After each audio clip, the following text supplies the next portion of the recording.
ایرانی میڈیا کے مطابق اسرائیل نے تہران کے میر آباد ایئرپورٹ کو نشانہ بنایا. اس کے علاوہ اصفہان، کرج، کرمانشاہ، لورستان اور تبریز میں بھی دھماکے ہوئے ہیں. اب یہ جو حملے کیے گئے ہیں ایران کے مختلف شہروں کے اوپر، ان کے جانی اور مالی نقصانات کی تفصیلات سامنے آ رہی ہیں، لیکن ذرائع نے دعویٰ کیا کہ ایرانی سپریم لیڈر آیت اللہ خامنائی محفوظ ہے. ان کو ان حملوں سے پہلے ہی محفوظ مقامات کی طرف منتقل کر دیا گیا تھا. انہوں نے ایک عبوری حکومت بھی تشکیل دے دی تھی جس میں علی لاریجانی کو انہوں نے تمام اختیارات دیے تھے. علی لاریجانی ایرانی پارلیمنٹ کے اسپیکر ہیں. اس کے علاوہ ایرانی صدر بھی محفوظ مقام پر منتقل کیے گئے ہیں، لیکن جس کمپاؤنڈ میں یہ اٹیک کیا گیا وہاں پر یقینی طور پر عبوری حکومت چلانے کے لیے جو قیادت ہے وہ موجود تھی، تو ان کو نقصان پہنچنے کا خدشہ ہے. تو ان حملوں کے بعد ایران کی جانب سے میزائل ڈرون حملوں کی پہلی لہر لانچ کر دی گئی ہے، اور ایران کا اسرائیل کے خلاف جو آپریشن ہے اسے فتح خیبر کا نام دیا ہے، جس نے اسرائیل کے اندر بڑے پیمانے پر بیلسٹک میزائلوں سے تباہی پھیلا دی ہے. اور خبرساز ایجنسیوں کے مطابق جنگی طیارے اور میزائل عراق کی فضائی حدود میں دیکھے گئے ہیں. ایرانی ٹی وی کے مطابق اسرائیل پر 200-250 میزائلوں سے حملے کیے گئے ہیں. اب اسرائیل کا اس میں کوئی نقصان ہوا ہے، اگرچہ کئی میزائل اسرائیل کی طرف مارے گئے ہیں، ان میں بہت سے میزائل گرا دیے گئے ہیں، لیکن 35 میزائل نے اسرائیلی حدود کو کراس کیا ہے اور اس نے اسرائیل کے انفراسٹرکچر کو شدید نقصان پہنچایا ہے. اسرائیل کا نیوٹم ایئر بیس بھی ایرانی نشانے پر رہا ہے. ان حملوں سے پہلے ہی اسرائیل نے وارننگ جاری کر دی تھی اور اسرائیلی شہریوں کو بنکروں میں پناہ لینے کے لیے کہہ دیا تھا، جس سے اس وقت اسرائیل کے اندر معاشی زندگی مفلوج ہے. اور ایران نے رد عمل کے طور پر مڈل ایسٹ میں موجود امریکی اڈوں کو بھی نشانہ بنایا ہے. بحرین، قطر، کویت، متحدہ عرب امارات میں امریکی اڈوں پر حملے کیے گئے ہیں. بعض ذرائع نے سعودی عرب کے شہر ریاض میں بھی دھماکوں کا دعویٰ کیا ہے. دبئی کے علاقے مارینا میں دھماکہ سنا گیا ہے. ایران نے پہلے ہی دھمکی دی تھی کہ اگر ایران پر حملہ ہوا تو یہ جنگ پورے خطے میں پھیل جائے گی، اور ایران مڈل ایسٹ میں موجود امریکی فوجی اڈوں کو نشانہ بنائے گا. اس کے علاوہ خبر یہ کہ اس جنگ میں یمن کے حوثیوں نے اسرائیل اور سمندری راستے پر جہازوں پر حملے شروع کر دیے ہیں. عرب میڈیا کے مطابق قطر میں قائم العدید امریکی اڈے پر دھماکہ ہوا ہے اور امریکی اڈے کے سائرن جو ہے وہ بج رہے ہیں. قطری حکام کے مطابق شہریوں کو فوجی مقامات سے دور رہنے کی ہدایت کی گئی ہے. غیر ملکی خبرساز ایجنسی نے ایک عہدیدار کے حوالے سے بتایا کہ قطر کے میزائلی دفاعی نظام نے ایرانی میزائلوں کو ناکام بنا دیا ہے. اس کے علاوہ بحرین کے دارالحکومت منامہ میں بھی دھماکے سنے گئے ہیں اور شہریوں کو فوری طور پر محفوظ مقامات کی طرف منتقل کرنے کے لیے کہا گیا ہے. امریکی ایئر بیس کے علاقے جفیر سے دھواں اٹھتا دکھائی دیا گیا. یا اللہ یا اللہ یا اللہ یا اللہ. اب امریکہ جس نے ایران کو یہ وارننگ دی تھی کہ وہ اپنا جوہری نظام ریپ اپ کر دے، اس کے لیے باقاعدہ ایران اور امریکہ میں مذاکرات چل رہے تھے. ایران نے جوہری ہتھیار رکھنے سے 2 قدم پیچھے ہٹنے پر آمادگی ظاہر کر دی تھی، لیکن وہ ایک حد تک امریکی حکام سے یہ اجازت مانگ رہے تھے کہ انہیں یورینیم افزودہ کرنے کی اجازت دے دے، کیونکہ ان کے جو بجلی گھر ہیں وہ اسی یورینیم سے چلتے ہیں. تو ایران کے اندر جو بجلی کا نظام ہے اور یورینیم افزودگی کو وہ اس کام کے لیے استعمال کرتے ہیں. اور جہاں تک ایران کے اوپر یہ الزام ہے کہ وہ ایٹمی ہتھیار بنا رہا ہے یا ایٹم بم بنانے کی تیاری کر رہا ہے، تو یہ تو ایران کی پالیسی نہیں ہے. ایران کے جو روحانی پیشوا آیت اللہ خمینی وہ یہ فتویٰ دے چکے ہیں کہ وہ کسی قسم کا بھی ایٹمی ہتھیار نہیں بنائیں گے یا ایٹم بم نہیں بنائیں گے. وہ اسے دنیا کے لیے ہلاکت آفرین سمجھتے ہیں. آیت اللہ خامنائی نے بھی فتویٰ دے رکھا ہے. اب سوال ہے کہ امریکہ نے ایران پر حملہ کیوں کیا ہے؟ کیا مقصد ایران کے اندر رجیم تبدیل کرنا ہے؟ کیا مقصد جوہری ہتھیاروں کی افزودگی کو روکنا ہے یا مقصد کچھ اور ہے؟ تو اس کا ایک بیک گراؤنڈ ہے. تو اب ذرا صورتحال کا جائزہ لیتے ہیں کہ اس پورے خطے میں کیا چل رہا ہے. کیا صرف ایران اکیلا نشانہ ہے یا پھر پورا خطہ جنگ میں آئے گا؟ کیونکہ اگر ایران جواب دیتا ہے قطر کو تو قطر بھی واپس ایران کے اوپر حملہ کر سکتا ہے. بحرین بھی کر سکتا ہے، سعودی عرب بھی کر سکتا ہے، باقی کے ملک بھی کر سکتے ہیں. جہاں جہاں ایران اٹیک کرے گا تو وہ ملک بھی ایران کو جواب دے سکتے ہیں، لیکن آپ کو ایسا ہوتا ہوا نظر نہیں آئے گا، کیونکہ ان ملکوں کے پاس باقاعدہ لڑنے کے لیے کوئی فوج نہیں ہے. ان ملکوں کی سیکورٹی جو ہے وہ امریکہ نے اپنے ذمے لے رکھی ہے. تو یہ جو عرب ممالک ہیں جن کو ابھی ایران نے نشانہ بنایا ہے، یہ تمام وہ ملک ہیں جہاں پر امریکی اڈے ہیں اور ایران ان کی حفاظت کی گارنٹی دیتا ہے. اب ذرا ایک اور پہلو پہ توجہ دیتے ہیں. پاکستان نے سعودی عرب کے ساتھ معاہدہ کیا کہ ہم ان کی حفاظت کریں گے اور وہ ہماری حفاظت کریں گے. کسی کی سرزمین پر حملہ ہوا تو دوسرے پر حملہ تصور کیا جائے گا، جس کے بعد عرب ممالک نے پاکستان کے ساتھ اسی قسم کے معاہدے کرنے کی کوشش شروع کر دی، دلچسپی ظاہر کی. قطر، عمان، بحرین، یو اے ای، یہ تمام ممالک اس بات میں انٹرسٹڈ تھے، اور ایون ٹرکی بھی پاکستان کے ساتھ یہ معاہدہ کرنا چاہتا تھا کہ ایسا معاہدہ کیا جائے جس میں پاکستان ان ملکوں کی سیکورٹی کی ضمانت دے اور یہ ملک پاکستان کے ساتھ کھڑے ہوں. تو یہ ممالک پاکستان کے ساتھ پچھلے چند مہینوں میں بہت انٹرسٹڈ نظر آ رہے تھے، لیکن اچانک یہ کام رک گیا اور غزہ امن بورڈ کی کہانی سامنے آ گئی. اب ذرا ایک اور پہلو پہ غور کریں.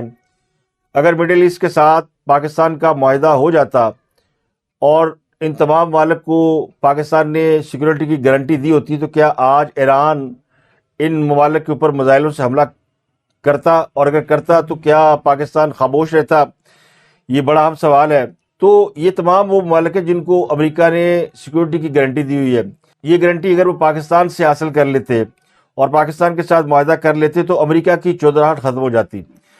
اب اور ایک بیک گراؤنڈ میں آپ کو بتاتا ہوں کہ 35 سال پہلے کا 90s کی بات ہے، اوائل 90s 91 کی، جب امریکہ نے عراق کے ذریعے کویت کے اوپر حملہ کیا، اور اس کے بعد وہ تمام عرب ممالک جو کہ اس حملے سے خوفزدہ ہوئے، انہوں نے امریکہ کو اپنی حفاظت کے لیے بلا لیا.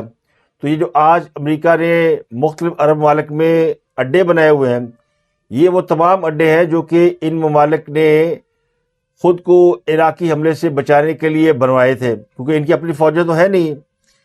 تو عراق کے خوف سے انہوں نے امریکہ کو اڈے بنانے کی اجازت دی. تو پچھلے 35 سال سے امریکہ وہاں بیٹھا ہوا ہے. عراق کے جو اس وقت سربراہ تھے صدر صدام حسین، ان کو پھانسی پہ لٹکا کے وہاں پہ حکومت تبدیل کر کے عرب ممالک کو یقین دلا دیا کہ اب عراق ان کے لیے کوئی خطرہ نہیں ہے. لیکن ایک دوسرا خطرہ تو موجود ہے، وہ خطرہ ایران کی صورت میں تھا. ایران اور سعودی عرب کے تعلقات بڑے عرصے سے خراب ہیں، بلکہ عرب ممالک اور ایران کے تعلقات ہمیشہ سے ہی خراب رہے ہیں. تو ایران دوسرا بڑا ہوا تھا. عراق کے بعد ایران کو موقع دیا گیا کہ وہ خطے کے اندر اپنے ہاتھ پاؤں پھیلائے. تو پچھلے 30-35 سال میں ایران نے آپ نے دیکھو کئی ملکوں کے اندر اپنا اثر و رسوخ بڑھا لیا. کئی ممالک ایران کے ساتھ اتحاد میں آ گئے، اور عرب ممالک جو ہے وہ خوفزدہ ہوتے رہے کہ ایران ہمیں مار دے گا، اور امریکہ اپنے فائدے لیتے رہا. امریکہ نے تیل کی قیمتوں پر بھی کنٹرول حاصل کیا، اور امریکہ نے ان عرب ممالک سے جو ان کی تیل کی آمدن تھی وہ بھی اینٹھی، اور ان کی جو کمائی تھی ان کو اپنے بینکوں میں رکھ کر اپنی معیشت کو فروغ دیا. تو امریکہ نے جو پچھلے 35-40 سال میں ترقی کی ہے، اس میں اس گیم کا بہت بڑا ہاتھ. اب شاید آپ کو تھوڑی بہت گیم سمجھ آ گئی ہو کہ ایک ہوا کریٹ کیا جاتا ہے کہ یہ بدماش ہے، یہ آپ کو مارے گا، میں آپ کو بچاؤں گا. تو وہ جو بچانے کی گارنٹی ہے وہ تبھی دی جا سکتی ہے جب بدماش موجود ہو. اگر بدماش نہ رہے تو پھر آپ کو کسی کی سیکورٹی کی ضرورت نہیں رہتی. ابھی جو آخری میٹنگ ہوئی ہے غزہ امن بورڈ کی واشنگٹن میں، تو آپ نے دیکھا اس میں کیا ہوا؟ کوئی رزلٹ نکلا؟ کچھ بھی نہیں نکلا، کیونکہ یہ صرف ان لوگوں کو امریکہ نے ایک جگہ پہ قابو کر لیا ہے. پاکستان کو بھی ساتھ ملا لیا، کیونکہ پاکستان ہی اصل طاقت ہے کہ اگر پاکستان کی امریکہ تعریف نہیں کرے گا اور پاکستان کے ساتھ کھڑا نہیں ہوگا اور پاکستان کو سپورٹ نہیں کرے گا اور پاکستان کو اپنا دوست قرار نہیں دے گا، تو پاکستان تو خطے میں دوسرا چودھری بن جائے گا. یہ جو امریکہ تعریفیں کرتا ہے بار بار، اور ابھی افغانستان جنگ میں بھی اس نے کہا کہ پاکستان نے جو کیا وہ ٹھیک کیا ہے، کبھی کبھی طاقت کا استعمال کرنا پڑتا ہے. تو پاکستان کو وہ انڈرمائن نہیں کر رہا، پاکستان کو وہ ٹریٹ کر رہا ہے. انہیں پتہ ہے کہ یہ جو عرب ممالک ہیں یہ پاکستان کے ساتھ جا سکتے ہیں، اور پاکستان ان کو سیکورٹی فراہم کر سکتا ہے، اور سیکورٹی بڑی ساورن ہوگی. کیونکہ پھر ایران تو سمجھ جائے گا کہ پاکستان کھڑا ہے کن کن ملکوں کے ساتھ، تو کبھی حملہ نہیں کرے گا، اور یہ ملک بھی کبھی ایران کو اپنے لیے خطرہ نہیں سمجھیں گے، کیونکہ پھر سب ایک ہی ہو جائیں گے۔ تو امریکہ اس لیے پینیٹریشن کر رہا ہے، اور اسرائیل اس لیے ان کے ساتھ ہے۔ آپ ذرا ڈویژن دیکھ لینا، پاکستان کے ساتھ کون کون آ سکتا تھا۔ پاکستان کے ساتھ سعودی عرب تو آ چکا ہے، قطر آ جاتا، کویت آ جاتا، بحرین آ جاتا، عمان آ جاتا، عمان آ جاتا، پھر اس کے علاوہ ترکی آپ کے ساتھ آ جاتا، ایران ویسے ہی اس لوپ میں ہے۔ تو سچویشن کیا بنتی؟ اور امریکہ کے پاس جو 4-5 ملک رہ جاتے، وہ جہاں پہ اس نے پہلے انسرجنسی کرائی، کمزور کیا، وہاں پہ رجیم چینج کیے، اب حکومتیں امریکہ کے ساتھ ہیں۔ لبنان، یمن، شام، عراق، اردن اور اسرائیل، یہ 4-5 ملک ایسے ہیں جو اس وقت امریکہ کے بالکل کنٹرول میں ہیں۔ تو پورا خلیج جو ہے، پورا مڈل ایسٹ ان کے قبضے سے نکل رہا تھا، تو وہ انہوں نے واپس لینا تھا، تو غزہ امن بورڈ بنایا گیا۔ تو اس کو ذرا تصور کریں کہ کس طرح امریکہ نے ایک سموک اسکرین بنائی، یعنی دھوکہ دیا، ایک مصنوعی اس نے دیوار کھڑی کی، اور اس کا نتیجہ یہ نکلا کہ آج بھی جو مڈل ایسٹ کے ممالک ہیں وہ امریکہ کی طرف دیکھیں گے۔ ایران نے جوابی حملہ کس پہ کیا؟ ان عرب ممالک کے اوپر کیا۔ تو اس سے کس کا فائدہ ہوا ہے؟ اس سے فائدہ امریکہ کا ہوتا ہے۔ اگر پاکستان ہوتا تو ایران کبھی بھی اس طرح کی حرکت نہ کرتا۔ تو اب یہ پاکستان کی بھی کامیاب حکمت عملی ہے کہ اس نے معاہدے کو ایکسپینڈ نہیں کیا، کیونکہ اگر پاکستان تھوڑا سا بھی انٹرسٹ اور بڑھاتا تو یہ عرب ممالک پاکستان کے ساتھ ایگریمنٹ کر لیتے۔ پاکستان نے تھوڑا ڈیلے کیا، یا پھر یہ امریکہ کا کھیل ہے کہ اس نے عربوں کو اپنے ہاتھ سے نہیں جانے دیا، مگر دونوں ممالک کامیاب ہیں۔ اور ہم نے تو اپنے انٹرسٹ دیکھنے ہوتے ہیں، تو پاکستان کا جو انٹرسٹ ہے، پاکستان کا جو مفاد ہے، وہ بالکل ٹھیک چل رہا ہے، وہ رائٹ ڈائریکشن میں ہے، اور پاکستان کو دنیا کی کسی طاقت سے کوئی خطرہ نہیں۔ پاکستان خود ایک طاقتور ملک کے طور پر اس وقت دنیا میں اپنی اہمیت منوا چکا ہے۔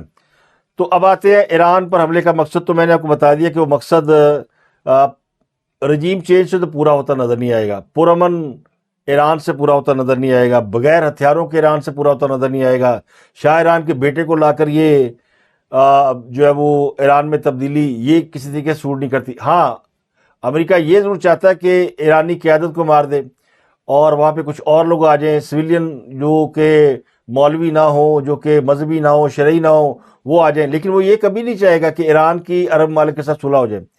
اب دیکھیں ایران جو ریئیکشن دے رہا ہے اس میں سعودی عرب شامل نہیں ہے، لیکن خبریں کہ سعودی عرب کے اندر دھماکے سنائی دیے ہیں، تو میرا نہیں خیال کہ ایران یہ غلطی کرے گا کہ سعودی عرب پہ اٹیک کرے گا، کیونکہ بڑی مشکل سعودی عرب ایران میں تعلقات ٹھیک ہوئے ہیں، اور وہ جانتے ہیں کہ یہ ساری لڑائی جو کس وجہ سے جو ہے اس خطے میں لڑائی گئی ہے۔ تو امریکہ جو ہے وہ سعودی عرب کے اندر کچھ اٹیک کر کے ایران کے اوپر الزام لگا سکتا ہے۔ اس جنگ کا اصل مقصد عربوں کو ڈرانا ہے، تیل پہ اپنی ہیجمنی قائم رکھنی ہے، خطے کے اندر اپنی طاقت کو اسی طرح مضبوط رکھنا ہے، اور ان عرب ممالک کو پاکستان کے ساتھ معاہدوں سے روکنا ہے۔ تو 91 اگر کسی کو یاد ہے، میں تو خیر مڈل ایسٹ میں تھا، تو اس وقت جو پینک پھیلا تھا وہاں پہ، وہی پینک آج ہے۔ اس وقت فیکسز سے موبائل فون نہیں تھے، تو فیکس کے ذریعے لوگوں کو بتایا گیا کہ آپ اپنی سیکورٹی کر لیں، کیونکہ عراق میزائل مار سکتا ہے، اور عراق نے مارا بھی، ایک میزائل مارا جو دبئی کے اوپر سے اڑتا ہوا بحرین سے تھوڑی پہلے سمندر میں گرا، کسی کا نقصان نہیں ہوا۔ اس وقت عراق پہ یہ الزام تھا کہ وہ کیمیکل میزائل بنائے ہوئے ہیں، اور وہ کیمیکل میزائل مارے گا اور لوگوں کو جو ہے ان کے چہرے جل جائیں گے، گھر جل جائیں گے، بڑا خطرناک میزائل ہے۔ حالانکہ تھا نہیں، وہ صرف ہوا، وہ بھی اسموک اسکرین تھی، جھوٹ تھا، گھڑا ہوا۔ تو آج بھی وہی سچویشن ہے۔ اس وقت تھوڑا سا دیر ہو گئی مڈل ایسٹ کے ممالک کو سمجھنے میں، اور اس حملے کے بعد کیا کیا کرنا چاہیے تھا وہ ان کو نہیں پتا تھا۔ اس وقت حملہ ہوا، ایئرپورٹ کھلے رہے، تو 3-4 دنوں میں وہاں سے لوگ چلے گئے، دبئی خالی، ابوظہبی خالی، بحرین خالی، کویت سے تو لوگ ویسے ہی بھاگ گئے اور پہاڑوں پہ نکل گئے۔ بعد میں وہ گاڑیوں پہ بیٹھ کر دبئی آ گئے، کیونکہ دبئی سیو ہو گیا، لیکن دبئی سے لوگ نکل گئے۔ آج بھی وہی صورتحال ہے، لیکن آج انہوں نے پہلی فرصت میں فلائٹیں بند کر دی ہیں۔ تو مڈل ایسٹ کی تمام ممالک نے فلائٹیں بند کر دی ہیں، بحرین نے کر دی ہیں، عمان نے کر دی ہیں، لبنان نے ایون کر دی ہیں۔ تو لبنان نے تو اس لیے کی ہوں گی کہ جو ایران میزائل مارے گا وہ اسرائیل سے پہلے شام اور لبنان اس کو انٹرسیپٹ کرتے ہیں، وہاں بھی سسٹم لگے ہوئے ہیں۔ تو 91 میں جو حملے ہوئے تھے اس میں تمام اکانومی گر گئی تھی، اور آج بھی ان کی اکانومی رسک پہ چلی گئی ہے، کیونکہ دنیا کے تمام بڑے بڑے انویسٹرز نے دبئی کے اندر اپنے آفیسز قائم کر رکھے ہیں، سعودی عرب میں ہے، کیونکہ یہ بڑے سیف ملک سمجھے جاتے ہیں۔ تو 35 برس بعد پینک پیدا کر کے دوبارہ یہاں پر ان ملکوں کو گھٹنوں کے بل لایا گیا ہے۔ 4 دن لڑائی چلتی ہے، 4 ہفتے چلتی ہے، 4 مہینے چلتی ہے، اس سے زیادہ لڑائی نہیں ہوگی۔ ایران کو یہ پوری طرح نہیں ماریں گے، زخمی کریں گے، لیکن اسے زخمی شیر بنا کر چھوڑیں گے تاکہ یہ دوبارہ جو ہے وہ ان کے اوپر چڑھ سکے۔ اب بات کرتے ہیں پاکستان اور افغانستان کی جنگ کے حوالے سے جو حکومت پاکستان نے اپڈیٹ کی ہے، اس کے مطابق پاکستان میں 37 مقامات کو فضائی کارروائی کے ذریعے نشانہ بنایا گیا، اور اب تک افغانستان کے 331 فوجی ہلاک ہو چکے ہیں، 500 سے زخمی ہیں۔ اب ان فوجی کہیں یا افغان رجیم کے کرندے کہیں یا دہشت گرد کہیں یا فطرت الخوارج کہیں، بات ایک ہی ہے۔ پاکستان نے جو اب تک افغان طالبان کی چیک پوسٹیں قبضے میں لی ہیں، ان کی تعداد بڑھ کر 104 ہو گئی ہے، 22 پر پاکستان کا مکمل کنٹرول ہے، 163 ٹینک اور مسلح گاڑیاں اب تک تباہ ہو چکی ہیں۔ تو آپریشن غزب الحق ابھی تک جاری ہے، پاکستان نے اس کو ریپ اپ نہیں کیا۔ پاکستان نے رات گئے صوبے ننگرہار کی محمد دھارا بیس میں 2 اہداف کو کامیابی سے نشانہ بنایا اور ان کا ایک بریگیڈ ہیڈ کوارٹر تباہ کیا ہے۔ اس کے علاوہ قندھار میں فضائی حملے کے دوران ان کو خاصا نقصان بھی پہنچایا ہے۔ قلعہ سیف اللہ سیکٹر میں دہشت گردوں نے پاکستان کے اندر داخل ہونے کی کوشش کی تو درجنوں لوگ مارے گئے ہیں۔ غلام خان سیکٹر میں بھی افغان چوکی اڑا دی گئی ہے، اور افغان طالبان کی شاگا پوسٹ کو مکمل طور پر تباہ کیا گیا ہے۔ یہ جو قلعہ سیف اللہ ہے نا، یہاں پر تشکیل جو پیدل فورسز آئی ہوئی ہیں، کیونکہ افغان بارڈر کے اس طرف ہزاروں لوگ ہیں جو کہ پیدل، جن کے پاس گاڑیاں ہیں، انہوں نے اس کے اوپر میزائل لادے ہوئے ہیں، تو وہ پاکستان کی طرف داخل ہونے کی کوشش کر رہے ہیں۔ اس کے علاوہ افغان حکام نے پاکستانی ایئر فورس کا ایک جنگی طیارہ مار گرانے کا دعویٰ کیا اور کہا کہ پائلٹ کو گرفتار کر لیا گیا۔ مختلف پوسٹ میں دعویٰ کیا گیا کہ گرایا جانے والا طیارہ یا تو F-16 تھا یا JF-17 تھا۔ اس کی ویڈیو سامنے آئی ہے، اس میں پائلٹ کو شلوار قمیض پہنے ہوئے جہاز سے اترتے دکھایا گیا۔ تو آپ سمجھ لیں کہ یہ ویڈیو جو ہے وہ آرٹیفیشل انٹیلیجنس کی مدد سے بنائی گئی ہے۔ سوشل میڈیا پر کچھ پوسٹیں ایسی بھی ہیں جن میں کہا گیا کہ افغانستان نے پاکستان کی چوکیوں پر قبضہ کر لیا ہے۔ تو یہ تمام جو دعوے ہیں وہ جھوٹے ہیں۔ BBC تک نے افغان طالبان کے دعووں کو جھوٹ قرار دیا ہے۔ تو فیکٹ چیک کیا گیا ہے، اور فیکٹ چیک جو ہے وہ اب صرف پاکستانی میڈیا نہیں کرتا بلکہ دنیا بھی کرتی ہے۔ اس میں بتایا گیا کہ وائرل ہونے والی ویڈیو تصویر پرانی ہے یا غیر متعلقہ واقعات کی ہے جنہیں پروپیگنڈا کے طور پر شیئر کیا جا رہا ہے۔ اس کے بعد پاکستان نے بلوچستان کے اوپر فضائی حدود بند کرنے کا اعلان کیا ہے، اور ذرائع کہہ رہے ہیں کہ یہ فضائی حدود افغانستان کے ساتھ کشیدگی کے تناظر میں بند نہیں کی گئی، بلکہ یہ ایران کے اوپر اس خطے سے ممکنہ اٹیک کو روکنے کے لیے کی گئی ہے۔ پاکستان نہیں چاہتا کہ اس کی کوئی حدود جو ہے وہ اس طرف سے ایران کے اوپر اٹیک کے لیے استعمال ہو، تو پاکستان نے ایران کے ساتھ اس معاملے میں اظہار یکجہتی کا ثبوت دے دیا ہے۔ اس کے علاوہ پاکستان نے کراچی ایئرپورٹ پر غیر متوقع پروازوں کی لینڈنگ منع کر دی ہے اور نوٹم جاری کر دیا ہے۔ آفیشل ذرائع کے مطابق کوئی بھی ایسا جہاز جس کی کراچی آمد طے نہیں ہے، اس کو کراچی ایئرپورٹ پر یا پاکستان کسی ایئرپورٹ پر لینڈنگ کی اجازت نہیں دی جائے گی، اور اس کی وجہ کراچی ایئرپورٹ پر جو ٹریفک ہے، ایئر ٹریفک، اس کو کنٹرول میں رکھنا ہے، کیونکہ مڈل ایسٹ کی ایئرپورٹ اور فلائٹ بند ہونے کی وجہ سے تمام پروازوں نے رخ پاکستان کی طرف کر لیا۔ تو پاکستان نے بھی اس معاملے میں سخت رویہ اختیار کیا ہے اور ان فلائٹوں کو لینڈ کرنے سے یا لینڈ کرنے کی اجازت دینے سے انکار کر دیا ہے۔ تو یہ ہے اب تک کی اپڈیٹ۔ اب چونکہ صورتحال بڑی تیزی سے بدل رہی ہے، تو کسی بھی وقت جو ہے وہ کوئی اپڈیٹ آئے گی تو آپ کے ساتھ فوری طور پر شیئر کرنے کی کوشش کریں گے۔ اپنا اور گردنوا کے لوگ